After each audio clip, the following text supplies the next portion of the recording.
हम पहुंचे हुए हैं नौतन प्रखंड के ये जो नौतन बाजार है और यहाँ हमारे सामने विपिन बिहारी पांडे जी मौजूद है। ये डॉक्टर के एक पेशावर जो है डॉक्टर का काम करते हैं। तो आइए जो हमारे यहाँ नौतन प्रखंड के अंतर्गत ये दारू का जो है सबसे ज्यादा तस्कर का काम हो रहा है, हम इसके बारे में पूछना चाहते हैं कि आखिर इनकी क्या राय है कि जो यानी शराबी जो तस्करी का काम कर रहे हैं अच्छा काम कर रहे हैं या ये खराब काम है। हमसे प्रश्न हुआ है कि बिहार में दारू बंद है, तो दारू बंद कहाँ है? दारू बंद है दुकान में, होम डिलीवरी तो हो ही रहा है और ये कुछ खराब नहीं है। एक ढंग से देखा जाए तो नीतीश जी और तेजस्वी जी बोले थे कि हम रोजगार देंगे, तो कुछ लोग को तो रोजगार तो दे दिए हैं, माफिया लोग को ये बेचे लोग, लेकिन इसके हम सख्त विरोधी हैं क्योंकि दारू के नाम से भी हमको घृणा है। फिर भी हमें चाहते हैं कि नहीं, जितना जल्द हो सके उतना जल्द जो है सो दारू बिहार में ये फ्री कर देना चाहिए, इसको शुरू हो जाना चाहिए क्योंकि दारू बंद से काफी लॉस जा रहा है। अब साधारण सा देखिए ना, हम लोग पेट्रोल भरते हैं तो यूपी से हम लोग यहाँ पर 12 रुपया ज्यादा खरीदते हैं लीटर पर, और रजिस्ट्री खर्चा जो जमीन लिखाने के लिए जाइए तो जितना बिहार में का रजिस्ट्री खर्चा जितना लगता है इतना विश्व में कहीं महंगा नहीं है। केवल दारू बंद होने के चलते रोड टैक्स बढ़ ही गया, और जो आप रसीद कटाते हैं, इस रसीद में कटाने में भी जो है पहले जो 1 रुपया लगता था वो 100 रुपया लगता है। और फायदा किसको है? जो माफिया ग्रुप के लोग हैं, पुलिस को है, प्रशासन को है, नेता लोग है, कमीशन मिल रहा है, दारू बिक रहा है, होम डिलीवरी हो गया है, दुकान पर नहीं मिल रहा है। इसलिए मेरा मानना है कि नहीं, जितना जल्द हो सके दारू को ये बिहार में शुरू कर देना चाहिए। और एक डॉक्टर होने के साथ साथ एक और बात है, हम बहुत ऐसे पेशेंट को भी देखते हैं कि जो पहले थोड़ा सा दारू पीकर घर पर आराम से सो जाता था, आज उसको दारू नहीं मिलने के चलते उसको कई और बीमारी हो गया है। जो पहले दारू पीता था स्वस्थ रहता था, अब दारू नहीं पी रहा था अस्वस्थ है। और दूसरी बात कि 400 रुपया जो मजदूरी करके एक मजदूर आता है तो उसको दारू पीने के लिए 150 रुपया 200 रुपया का तो दारू पी जाता है, जो पहले उसका 25 से 30 रुपया में काम चल जाता था जब फ्री था। तो ये सब को देखते हुए हमारा यही है, हमारा विचार तो यही है कि नहीं, बिहार में जितना जल्द से जल्द हो सके दारू को फ्री कर देना चाहिए। दारू फ्री हो जाएगा तो राजस्व की भी वसूली होगी, और जो अवैध ढंग से जो शराब बनाया जाता है, जो उसमें दूषित हो जाता है, जहरीला हो जाता है, जिसको पीकर लोग मरते हैं, ये भी बंद हो जाएगा। अच्छा ढंग से मिलेगा दारू तो अच्छा ढंग से लोग पिएंगे, लोग मरेंगे नहीं दारू पीकर। और दारू पर प्रतिबंध है तो लोग डरा कर अनाप शनाप कुछ मिलाकर बना देते हैं, लोग पीकर मर जाते हैं।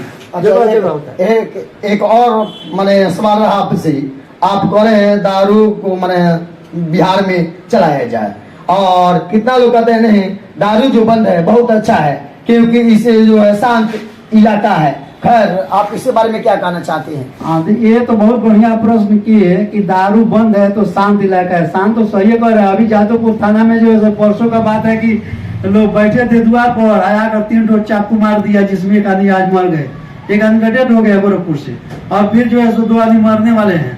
हर जगह जो है सो कहीं छीना झपटी और गोली काटा और छुड़ाबाजी हो ही रहा है। ये कम शांति है। और उत्तर प्रदेश में दारू चल रहा है तो बताइए तो वहाँ कहाँ पर हो रहा है? गोलीबाजी हुआ है, कहाँ पर जो है सो छुड़ाबाजी हुआ है। अच्छा, नीतीश जी तो चाह रहे थे कि हमारा जो है ये नशा मुक्त हमारा राज हो, और क्या वो तो दारू बंद कराए कि नहीं कराए, इसके बारे में आप क्या कहना चाहते हैं? अच्छा, नीतीश जी कहते हैं कि नशा मुक्त जो है सो भारत बना देंगे, यदि बिहार बना देंगे। हाँ।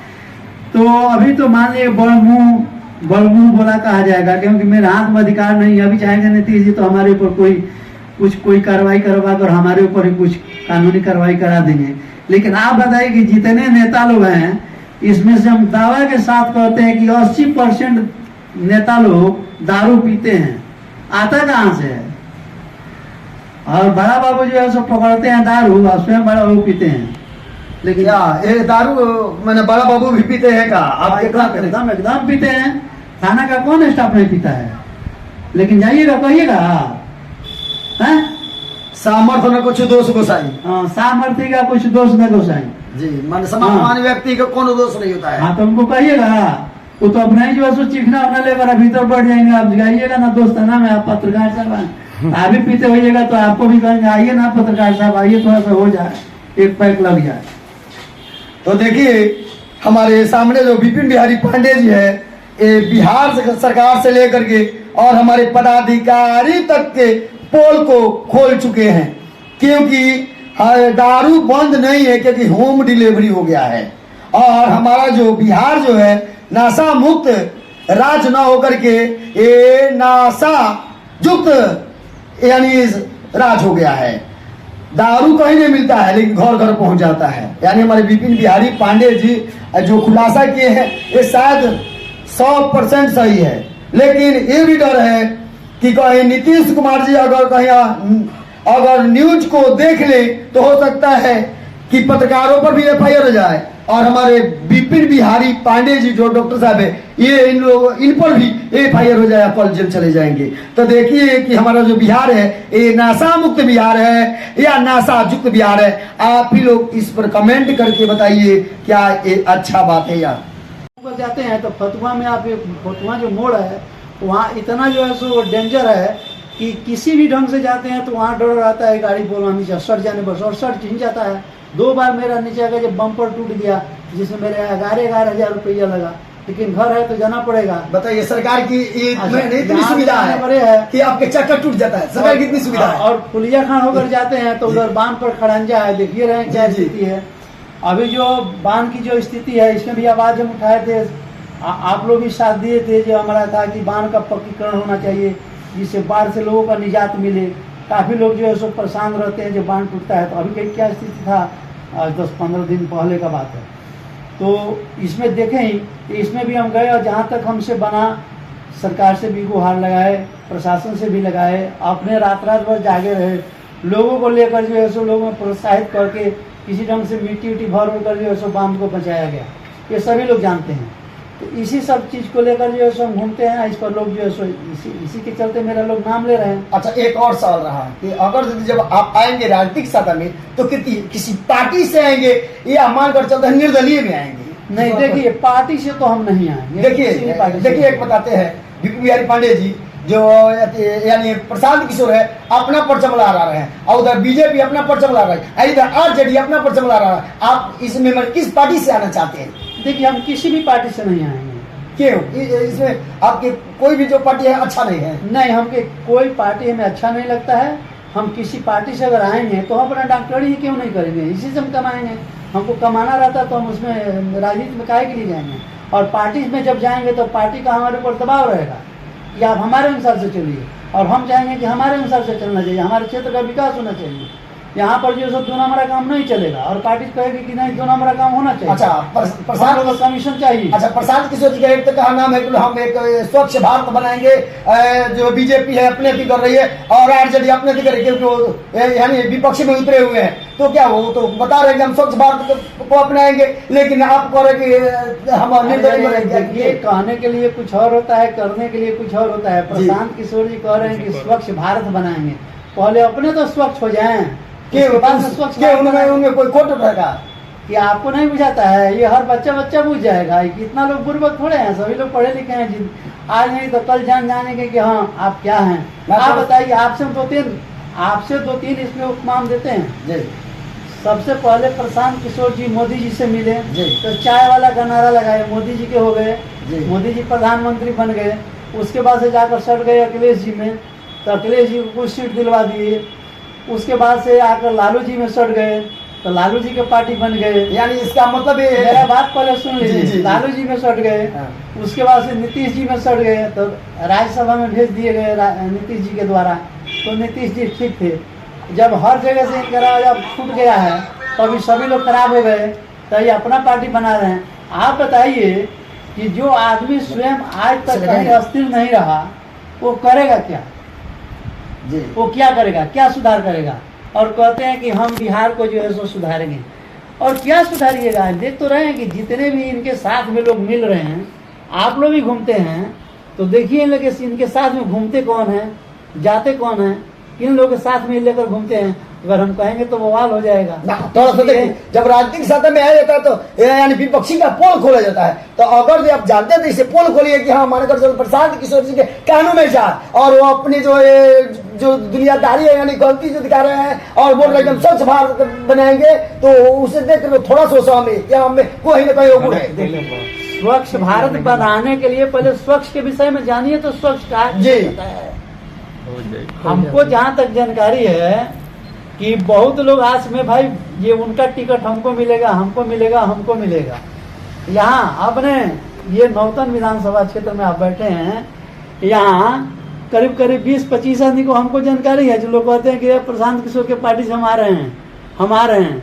ऐसे ऐसे लोग उनके साथ मिलते हैं, उनको चंदा देते हैं। आज मान लीजिए कि आपसे अगर हम चंदा लेते हैं, आप हमको 5 लाख रुपया चंदा देते हैं, तो कल हमसे तो कोई गलत काम कराइएगा कि नहीं कराइएगा? जी हाँ, हम जब चंदा देंगे और उनके पार्टी के बनेंगे तो गलत होगा ही। गलत तो काम कराइएगा, हमको तो वहाँ चुप रहना पड़ेगा।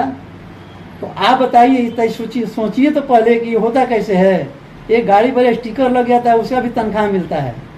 तो ये गरीब का मसीहा बनने जा रहे हैं।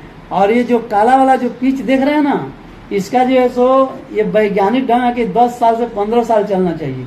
लेकिन आप बताइए, एक भी कोई पिच मेन रोड को छोड़ दीजिए, एक भी कोई रोड है देहात में जो साल भर चला हो? लेकिन जिस दिन अगर संजोग से कहीं प्रशांत किशोर जी अगर मुख्यमंत्री बन गए तो उनका बनवाया हुआ रोड 3 महीना भी नहीं चलेगा।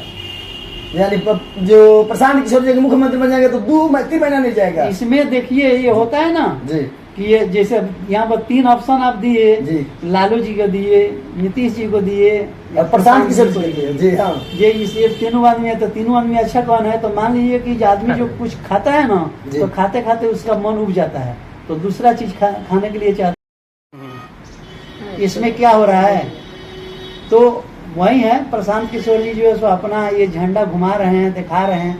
लेकिन एक हमको बताइए तो इसमें कोई एक साफ सुथरा छवि वाला व्यक्ति इनका झंडा लेकर घूमता हो, कुछ करता हो, किसी बात पर जो है सो आवाज उठाता हो। अच्छा ठीक है, मान गए प्रशांत किशोर जी का बात आप कहे तो। यहाँ तो आप देख रहे थे कि इतना ज्वलंत मुद्दा था, ये बांध पर टूट रहा था।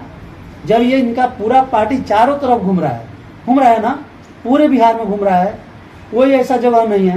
क्या कभी आवाज सुने इनका? जी नहीं। आए यहाँ पर इनका कोई पार्टी आया, कोई प्रतिनिधि आया कि नहीं यहाँ पर कुछ होना चाहिए, कुछ अनुदान यहाँ देना चाहिए?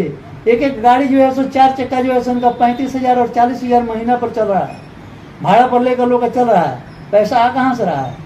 और कहते हैं कि अरे लोग कहते हैं कि पैसा सुने हैं, लोग कहते हैं अरे हम तो किंग मेकर हैं, लोग से पैसा लेते थे, इतना करोड़ लेते थे, उतना करोड़, अरे कितना हो करोड़ लेते थे तो उसको खर्च होने में देर लगेगा, थोड़े खर्च हो ही जाएगा। यानी कहने का मतलब है प्रशांत किशोर जी भी कहीं ना कहीं दागनुमा एक आम है जिसमें में दाग लगा हुआ है। अरे मानकर चल रहे नीतीश जी तो दागनुमा नाम हुए, बीजेपी में थोड़ा सा दागनुमा है ही, लेकिन आज प्रशांत किशोर में भी थोड़ा सा दागनुमा नहीं, थोड़ा सा नहीं, पूर्ण रूप से थोड़ा सा नहीं। मान लीजिए कि अगर नीतीश जी और लालू जी अगर आम के खटाई है ना तो इमली के खटाई है।